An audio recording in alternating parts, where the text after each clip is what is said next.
Hello and welcome to my channel. Today I wanted to talk to you about a Maiden and a little review of the Durafly Tundra. Big plane, as you can see. It came as a plug and fly, so it has everything in it that you need. I'm not gonna bother you with the unboxing. I mean, like, everything is in there.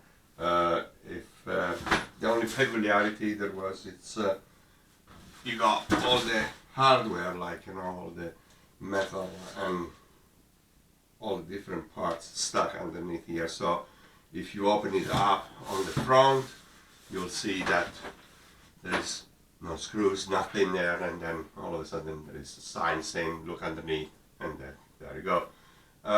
It comes with floats.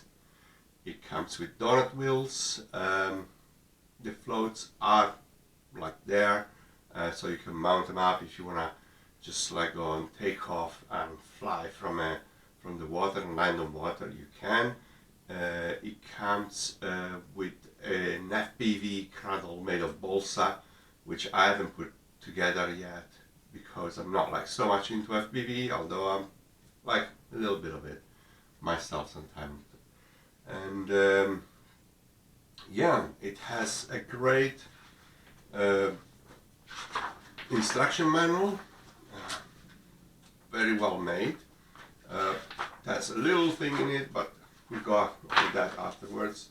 It tells you all the parts you got, what you need in order to get in the air, and optional accessories, which is a candy drop mechanism and optional skis, which I did not purchase, but you can if you want to purchase them separately. When you put it together, it has all the steps that need to be done. All you need is a screwdriver, which is also, by the way, included in the kit. I use my own screwdriver because I don't like these little things here, but you know, everybody to its own. The only thing we're probably gonna find, or at least I found on my manual, it says here 2A with a supply 2 by 6 millimeter screws in A. Now insert the main blah blah blah. So it says 2 by 6 millimeters. You go and look everywhere and you can't find any 2 by 6 millimeter screws. Then you look in the picture A, like it says, and it says 2.0 by 8 millimeters screws. So it says 2.0 by 8 millimeter screws. So you go like, which one is right? Then you have rummage through your hardware kit, and you find that every sachet has the measurements of the screw, and it corresponds to the picture. So yeah, in that case, what's written here, wrong. What's in the picture, right. It corresponds to the sachet. So once you know that, you go through all the steps, you get the plane together, which is pretty quick. I mean, like you start from the landing gear to the struts, the wings, and then you do the tail at the end. It's pretty straightforward, very nice. The plane comes with optional, well actually not optional, with flaps already programmed in, with servo installed. All the servos on the wing are installed, and the wing has a wing connector, so you don't have to pass through the cables in and go into the fuse and connect it to the actual receiver. All you have to do is to take the existing cable which are there and connect them to the receiver, and once you want to undo the wings, it will come off. Which, by the way, brings to a little con, a little, how do you say,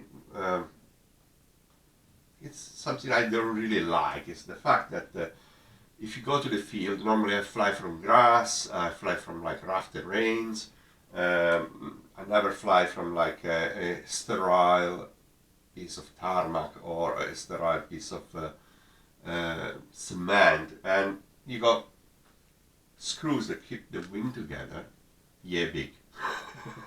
So if you lose one, you're done. I mean, like, unless you bring with yourself like a huge magnet and start to roam around the place where you just were trying to put together your plane, but it's just like, you know, why you want to do that? Let's work out a mechanism that actually allows you to put the plane together at the field. Because why? I have a very small car, so this plane takes most of the back seat, and I can't take anything else unless I really cram like the car with every like another plane or two. But you know, it's just like this huge thing sitting in the back, which, you know, I love everything, but it would be great if you could take off the the wings, you know, put them back together without being afraid of like not flying that day. What else has it got? It has got a specific slot here where you can put a tow line or a loop to hook a tow line into. Plenty of space, great, lots of space here.